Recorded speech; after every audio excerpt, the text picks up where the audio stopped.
Haha! What's good, Toiletarians? I'm Toilet Terry, your host, and you're watching the very last episode of Toilet Talk, for now at least. Aww.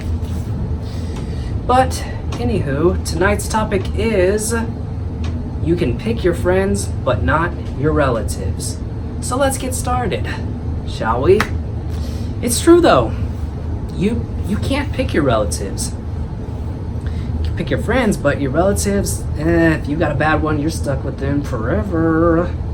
I mean, take B for example. One of her sisters was always mean, always bullying somebody, always in a bad mood, always picking at her. B just decided, okay, you know what? I'm just gonna leave this alone. I'm gonna act like it don't exist, which you do not do, by the way. If y'all ain't listening now, you better tune in now, because this is very important to hear, especially for any of you out there who may have siblings that you really don't get along with or like very much. Never act like a problem doesn't exist. You always gotta deal with it. Always. Because I mean, seriously, because B didn't deal with the issues, after all these years, she still just wants to, kick her sister's butt, toss her down to the ground, kick her a few times, and then walk away.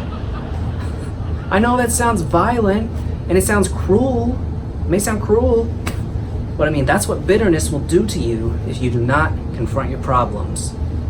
If you act like they don't exist, they always go and come back to bite you. Because things are very serious, especially sibling rivalry.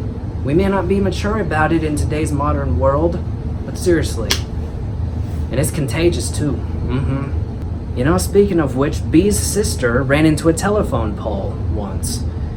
And when I heard that story, I laughed so hard because I thought it was just hilarious. Because I mean, it was like 40 something or more than that years ago when they was kids, or they were kids. B and her sister, her older sister, her oldest sister, would always play on the same softball team. Her sister would be the pitcher, B would be the catcher. It was really good-natured competition, but one day they were just all at each other's throats like, come on, wake up, get with the program, get your head in the game.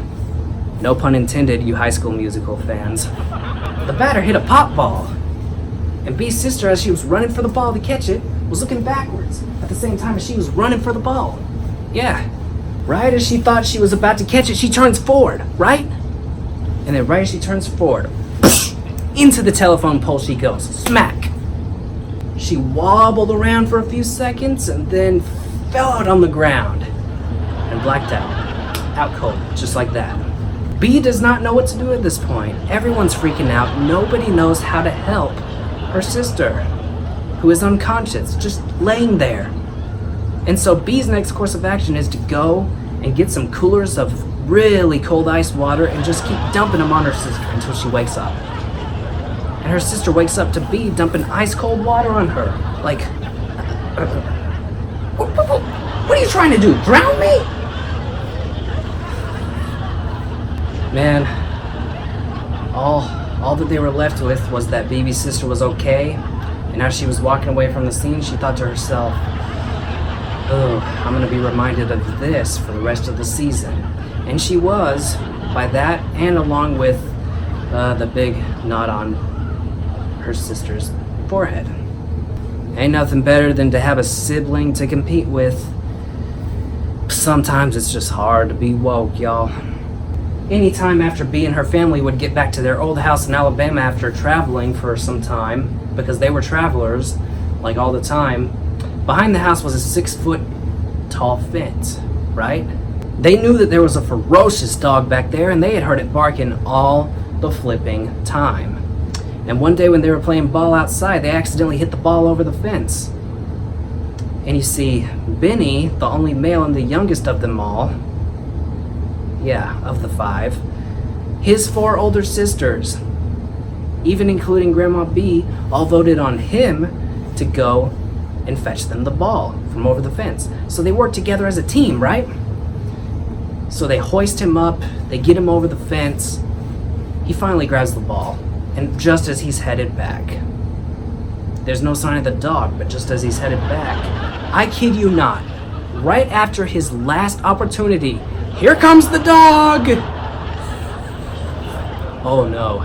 They see the dog just as he coming around the house, right? And so Benny, they're pulling him over the fence. And just as he's about to get over the fence, the dog's teeth latch themselves onto his butt. No, no, no, Benny! After Benny got back from the hospital that night after having to get stitches, he was only 4 at the time.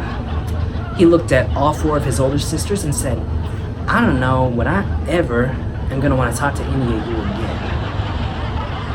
And that only lasted for about 30 minutes, y'all.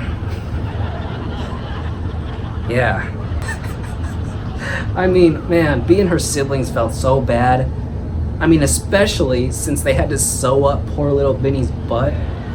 I mean, man, he was 4 years old, so it was a lot of stitches for such a little butt. As I recall, B told me that was the one time that she did not end up in the hospital at the same time as Benny. Benny gets to the hospital after having to get, stitches on his butt from being bit by a dog so many times. They ask him, where's B? And he goes, she's not here today. And they're like, oh, we don't believe you. Well, B still loves her siblings, especially little Benny.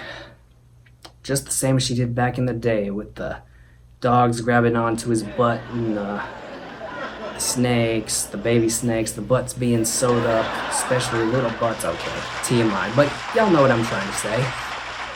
All that to say, folks, I hope one of your takeaways from this is that love your family and love your friends for life, because there isn't anything better, and who else can you rely on? We're not meant to live this life alone, folks. Anyway, I hope you, toiletarians, enjoyed this. It's been bittersweet. I hope to see y'all very, very soon. I know I will, and I know you do too. I will see you guys soon. Good night, everybody.